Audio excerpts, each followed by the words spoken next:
If you are looking to return to the paid workforce or pivot careers in the new year, this is the one thing that you should be doing, and that is cultivating connections.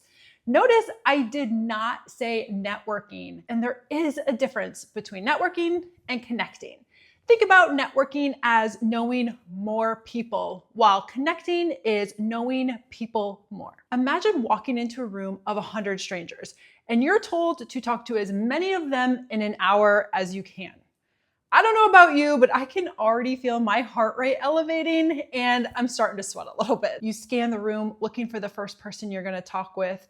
You make your way over to them the entire time, thinking of what you're gonna say in your mind. You walk over, somebody already beat you to it. Now, imagine walking into a coffee shop.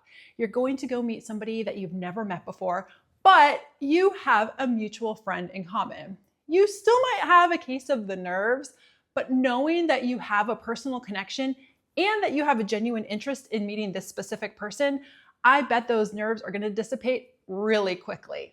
And that's the difference between networking and connecting. Now, I'm not saying there's anything wrong with networking, but you have to make sure you take networking to the next level, which is connecting. Now you may be wondering, great, but how do I do that? Well, you're in luck because today I'm gonna share 5 easy steps that you can take to truly cultivate connections. And you're gonna wanna make sure to stick around because step 3 is the one that trips everybody up. Well, I'm gonna provide you with a very handy resource that is going to make it way smoother. So let's dive in. Step 1 is to strictly identify who you want to meet with. Are you looking to return to the paid workforce after a career break and would love to sit down with somebody who's gone through that same journey? Or are you looking to pivot careers and would love to speak with somebody who already works in that profession? Or maybe you're looking to move to a new company and you want to get the intel on what it's actually like to work for that employer. Whatever you are looking to get out of it, make sure that you are identifying the reason and then start identifying the people that you would like to connect with. And don't limit yourself in this step. Simply think of the type of person you would like to meet and write them down. Don't limit yourself with whether or not you know that person. That'll be step 2, which is to find them. Now, it might sound a little stalker-like, but trust me, it's not. Now, you already have a built-in core group of people, from your friends to your family, to parents at the school that your kiddo goes to neighbors, to church groups. You have a community around you, and that is your inner circle. Start there. It's the easiest. If you know another mom who navigated back to the paid workforce, simply ask if she would have some time to chat. If you know of a friend who works for a company that you're interested in, ask them if they can set aside some time so you can learn a bit more about the company. So that's the easiest, is to start with your inner circle. Now, let's say you're reaching a dead end and you don't know anybody personally that you can speak with. Well, I'm pretty sure that all of the people in your circle have their own circles. And when you ask them, hey, do you know of anybody who works in this profession or who has returned back to the paid workforce, they might have somebody in mind. And that's that second layer. And when you are able to tap into that second layer, you already have that built-in connection point, which is going to make it way easier when you are ready to reach out. Now, let's say you're not having any luck with your inner circle or their circle outside of that one. That's where you have to get a little bit more creative. Now, a lot of us are on social media, and I don't know about you, but as a mom, I am part of several mom groups, and it is amazing the resources that women can provide. So many of us moms ask questions for our children. Do you have doctor recommendations, school recommendations, or babysitter recommendations? But we don't really ask for ourselves. The few times I have seen it though, oh my gosh, the responses are staggering. Women want to help women succeed. And every time I've seen somebody post something like, oh, I'm thinking about returning to the workforce. Does anybody know who's hiring? Or hey, has anybody worked for this company? Can you kind of tell me a little bit more? I've seen women step up with responses, with saying, hey, just message me. I'll give you some more intel. Or hey, yeah, my company's hiring. So use the networks that you currently have. And if you're saying, yeah, but I'm not even a part of any groups, well, think a little bit bigger. Think about LinkedIn, or does your college have an alumni network? Or even a stranger? Yep, you heard me right. And I'm going to tell you all about that in step 3, which is reaching out. This is where people get hung up. They feel as though they're being a burden, or they don't want to come off as a weirdo. Trust me, you're not. And even if that person does think that, then they're just not going to get back to you. No harm, no foul. So you've identified who you want to speak with, you found them, but now you have to reach out. If they're in your inner circle, that's super easy. You can just give them a call or send them a text message asking if they have some time to chat with you. If it gets any further out than that, usually an email is your best option. And when you're reaching out with an email, the 3 key points are to keep it brief, make it personal, and don't mention anything about getting a job. I know that you get tons of emails each day.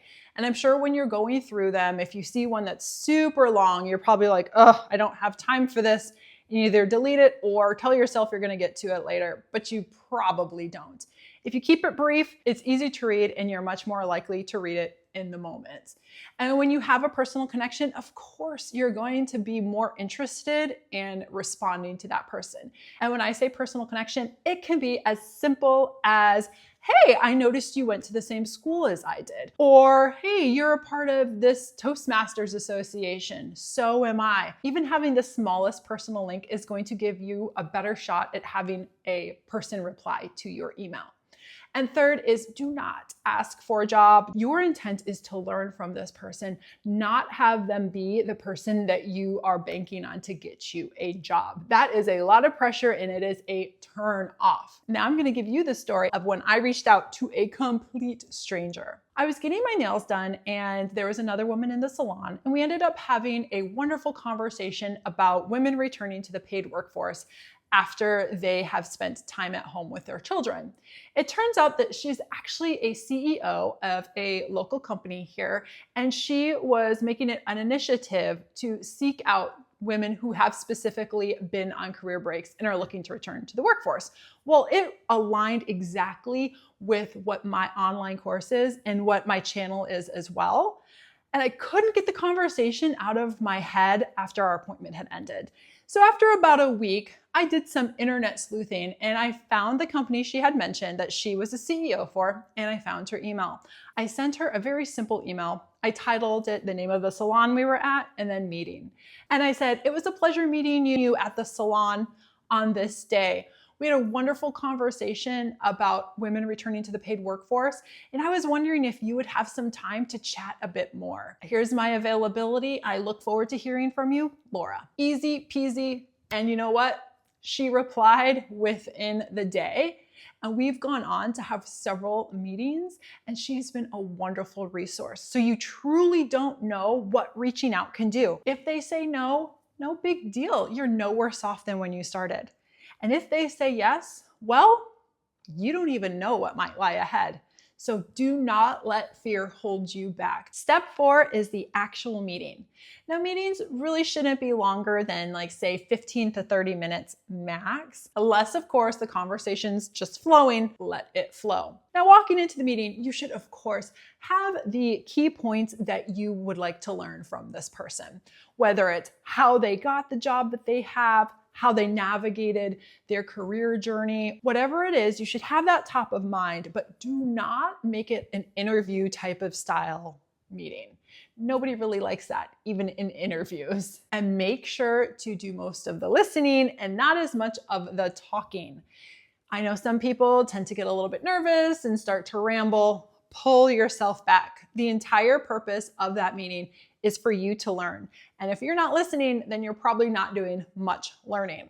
Also, in this meeting, don't mention that you are specifically looking for a job right now and are hoping that they can get you a job. That's not the point of this. This is an informational interview, so you can glean information from their experiences that will hopefully help you along on your journey. Now, that's not to say that down the road they couldn't be a resource, but we're not there yet. So keep the meeting short. Do more of the listening than the talking, and keep the meeting focused on them, not on you getting a job. And step 5 is to follow it up. Always send a follow-up email thanking them for their time and letting them know something that you gained from that meeting.